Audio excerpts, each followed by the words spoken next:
मोल प्रभाज या फिर मोल अंश क्या होता है। आज हमारा बिलियन का डे 4 है और आज हम लोग समझेंगे क्या होता है मोल प्रभाज और मोल अंश। ठीक है, बहुत आसान सा है, समझो।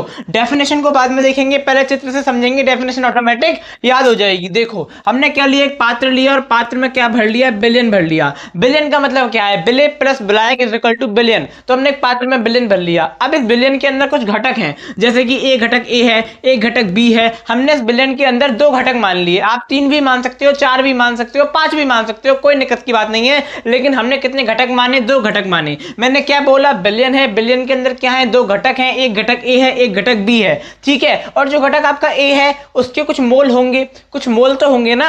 जो आपका बी घटक है उसके भी कुछ मोल होंगे। अगर हम मान लेते एक और घटक सी है तो उसके भी कुछ मोल होते, तो यानी कि ए के मोल होंगे, बी के मोल होंगे, यानी कि जो बिलियन में उपस्थित जो घटक हैं उनके कुछ क्या होंगे, मोल होंगे। हमने अभी तक क्या देखा, बिलियन देखा। बिलियन में क्या होंगे, घटक होंगे, घटक के कुछ मोल होंगे। हमने कितने घटक देखे, दो घटक देखे। अब हमें क्या करना है, जो ए है, ए का मोल प्रभाज निकालना है। तो ए का मोल प्रभाज कैसे निकालेंगे, समझो इस चीज को। जो ए का मोल प्रभाज होता है वो बराबर होता है ए के मोल।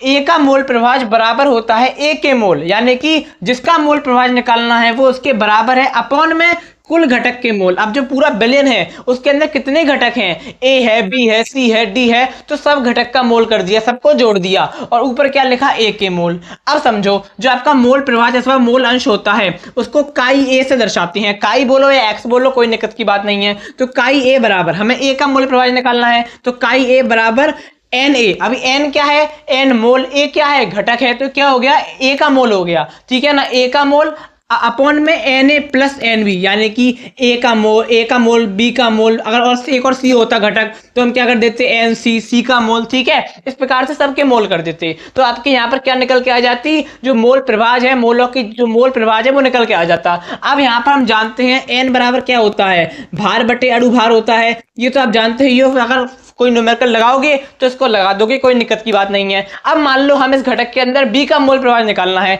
तो फॉर्मूला क्या बनेगा, काई बी बराबर, अब यहां पर हम क्या करेंगे, बी के मोलों की संख्या अपॉन में कुल घटक के कुल मोलों की संख्या, तो n A plus n B.